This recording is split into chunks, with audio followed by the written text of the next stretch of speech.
Hi guys! Welcome sa ating update video kung saan last time ay pinakain natin ang Right Mother worm bin compartment natin ng mga bigas o kanin, pati ng mga dairy products like cheese. And yung left side naman, ito, pinakain naman natin ng bawal din, which is super acidic daw, sabi nila. Balat ng sibuyas, pati balat ng bawang. So, unahin muna natin yung nasa right compartment.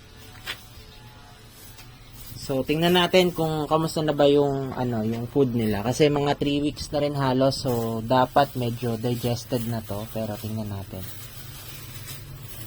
So, ayan, hukay lang tayo. Tapos medyo may nakikita akong buo-buong kanin. Ito po 'yun. So, hindi nila masyado kinakain ang kanin. 3 weeks na, pero ito namumuo-muo. Parang buo-buo siya na kanin. Ito po. Ayan. Pero hukay pa tayo. Yan. So, ito po ang mga buo-buong kanin. Parang nagmamold na rin siya. Gaya dun sa sinabi sa online. Ayan, may mga hampa nga. So, medyo confirm na hindi masyadong nade-decompose ang mga kanin. Kumbaga hindi nila kinakain. Yun ang yun ang nangyayari. Kasi kung kinain nila yan, 3 linggo, ubos agad yan. At kung mapapansin nyo, hukay ako ng hukay. Yan, isang hukay na ako, tapos tatry ko pa maghukay, mas malalim.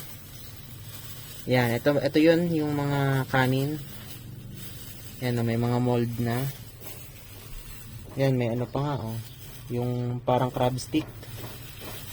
Carrot yun. Carrot daw pala. Pero medyo mabaho rin siya guys. Kung magbabalak kayo na magtapon nito, medyo masangsang ang amoy.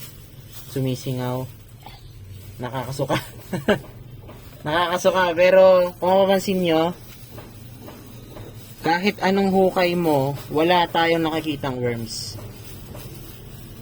So, ang ending nito, ang conclusion nito is, hindi siya kinakain ng mga worms agad-agad. Siguro it will take months bago kainin to.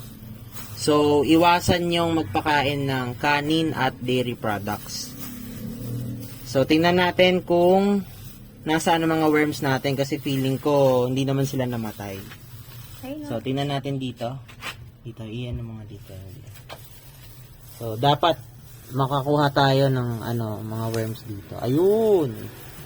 So, ang nangyari rin, dahil hindi nila kinain yung kanin kasi nga siguro hindi kaya ng system nila na tunawin yun agad-agad.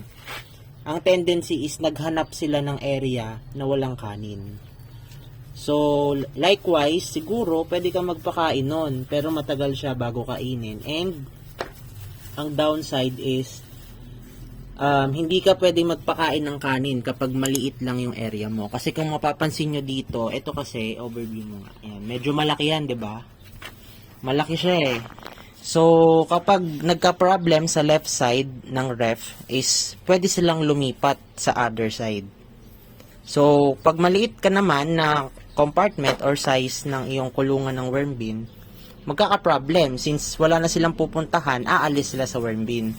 So, sa case na to, hindi sila umalis kasi meron silang lilipatan sa right side.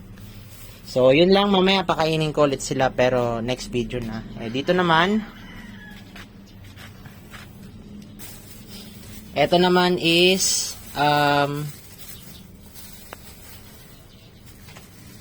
ayan. So, medyo hindi pa na-decompose yung sibuyas tsaka tsaka bawang, pero wala akong napapansin na mabaho dito masyado. Kumbaga normal lang siya, and I think pwede mong pakainin basta wag lang super dami kasi nakaraan parang saktuhan lang din eh. So ang conclusion dito is pwede magpakain ng sibuyas pero matagal sila mabulok, so ihalo nyo na lang sa sa ibang food. Pero pwede naman kung pure din. And wala rin naman ako nakitang problem kasi lahat sila, masigla pa, gumagalaw-galaw pa. Yan. So, that's it for this update. So make sure na naka-follow kayo sa ating channel para kapag nagkaroon tayo ng video is updated kayo parate. Bye-bye! Abangan ang aming videos every Tuesday, 6 PM ng hapon regarding worms featuring our African night crawlers.